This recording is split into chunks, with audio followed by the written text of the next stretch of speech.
think the first thing I heard that Hitler was there was when my mother said, "We haven't got much milk today." The milkman had to leave extra bottles at Hitler's.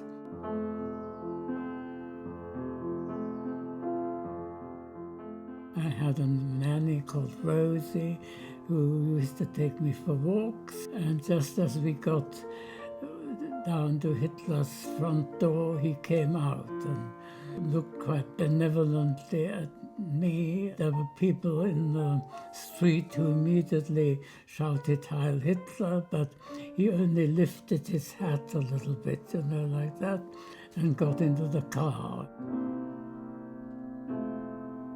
When there was the Anschluss in 1938, was the first time die Führerwohnung, it was called, the Führer's flat, was mentioned.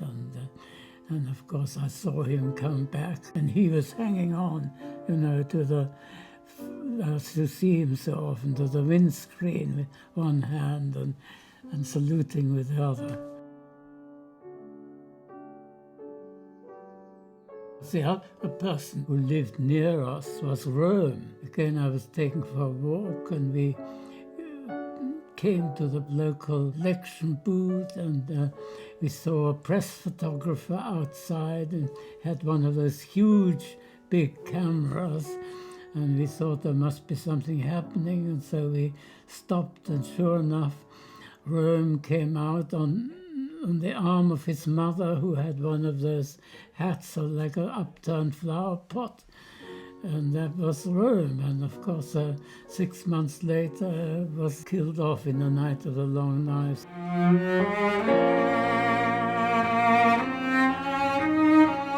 had this teacher who made me do these Nazi exercise books. Germany Awakes, you see, swastika on the sun. That's how Germany was deprived of territory in the Treaty of Versailles. Reparations, you see, being taken out of Germany. Coal, iron, cattle, etc.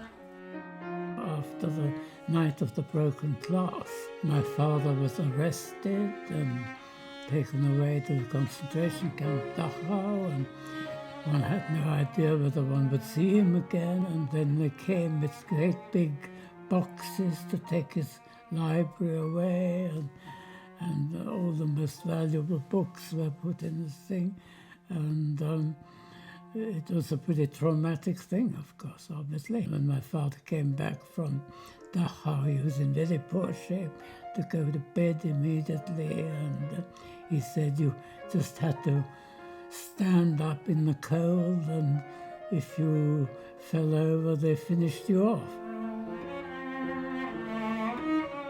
Türme von hebräischen Büchern verbrannten und Scheiterhaufen waren aufgerichtet, noch bis in die Wolken, und Menschen verkohlten zahllose und Priesterinnen. I was the nephew of Edward Feuchtwanger, who was a very famous man. He wrote that novel called Success, Erfolg, which enormously riled Hitler, as you can imagine. I mean, one could say that Leon was very much a personal enemy of his.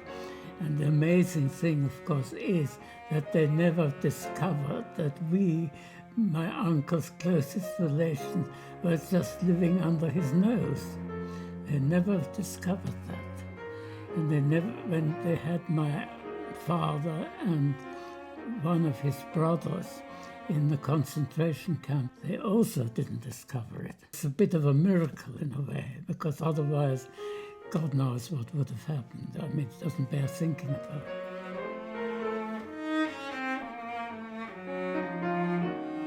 I was taken by my father, and just before we reached the border, the SS came through the trains, looked at the passports, and they said to my father, "Why aren't you going as well?" And he said, I'm preparing to go, but he then had to go back to Munich, and I crossed over into Holland, and I don't think Reagan had quite coined the phrase yet, but I did feel I was leaving an evil empire.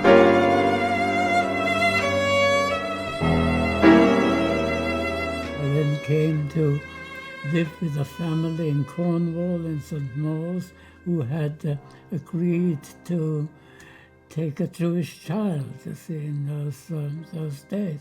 There were, of course, quite a lot of families like that. And so I started a completely different life.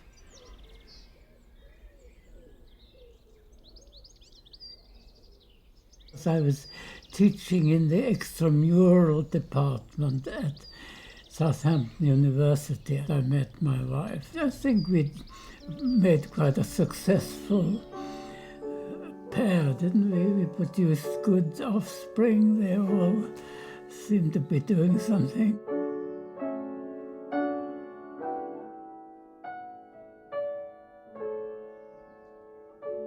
I spent a great deal of my time listening to music. I think I would say that without music, my life would be very much the poorer.